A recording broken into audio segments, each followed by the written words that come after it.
Uy, naatay istorya karon nga, grabe ka dramatic. Musulay gyud sa kalig-on sa pagtuo at ubangan sa nagdilaab nga kalayo. Atong susihon pag-ayo kining usa ka talagsaon nga sugilanon gikan sa basahon ni Daniel, Kapitulo 3. Paminaw mo ani ha. Usa ka sugo nga wa dyoy lugar para magduha-duha.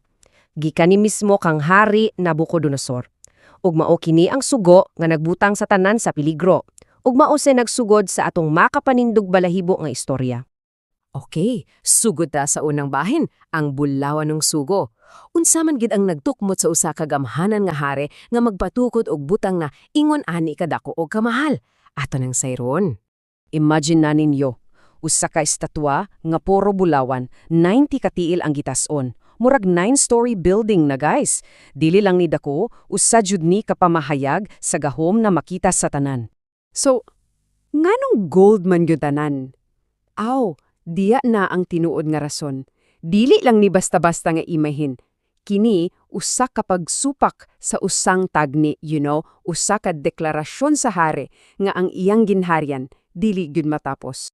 Grabe, murag party. Sa kadako nga selebrasyon, naay nindot ka musika pero naay twist. Sa luyo, naay nagdilab nga hodno. Simple ra kaayo ang pagpili, no? Musimba ka og malingaw o musupak ka og masunog. Maugid ni ang paagi sa hari para masiguro ang hingpit nga pagkamasinugtahanon sa tanan. Apan syempre, sa taliwala sa tumang kahadlok, mitindog ang tulo ka tao nga wala jud muyukbo. Ug dinhe magsugod ang tinuod nga conflict, ang pagsulay sa ilang pagtuo batok sa gahom sa hari. Ug klaro, nadaywi mga kontra. Kini mga Kaldianhon, matod pa sa atong tinuban, dili lang ni sila concerned sa sugo sa hari. Ang tinuod, naay gamayng kasina sa posisyon aning tulo ka Ebreyo. Usa ka akusasyon nga ang gamot, selos. So mauna ni ang linya sa balas guys. Sa usa ka side ang sugo sa hari, simbaha ang akong gibuhat nga imahen. Sa pikas side ang baruganan aning tulo ka Hebreyo, usa ka pagtuo nga dili jud nila mahimong talikdan. Gihatagan pa silang second chance sa hari ha, apan paminawan yung ilang tubag. Grabe, usa ni kapamahayag sa pagtuo nga nang-ingon, luwason man mi sa among Dios o dile, wa may labot, ang sigurado, dili jud mi musimba sa imong mga Dios-Dios. Wow! Okay, so unsay sunod, ikatulong bahin ang pagsulay sa kalayo.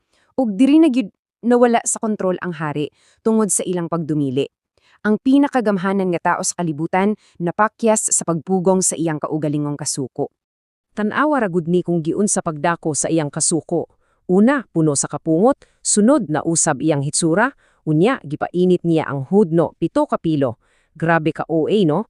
Gikuha pa niya ang iyang pinakakusgan nga mga sundalo para sa trabaho.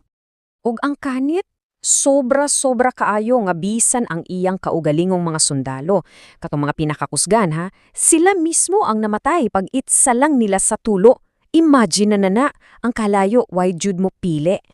Apan, sa dihang abinimog maunatwang katapusan, diyaan na ang twist.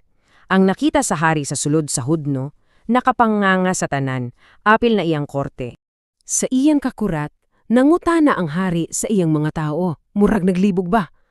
Tika, dili ba tulor man to atong gihulog sa kalayo? Ug unya, iyang gipadayag ang iyang nakita. Uy, upat man sila, ug wala sila gihigdi. Naglakaw-lakaw lang sa sulod sa kalayo nga wala jud maunsa. Ang kahadlok napulihan na og tumang katingala. So kinsa maning ikaw opat?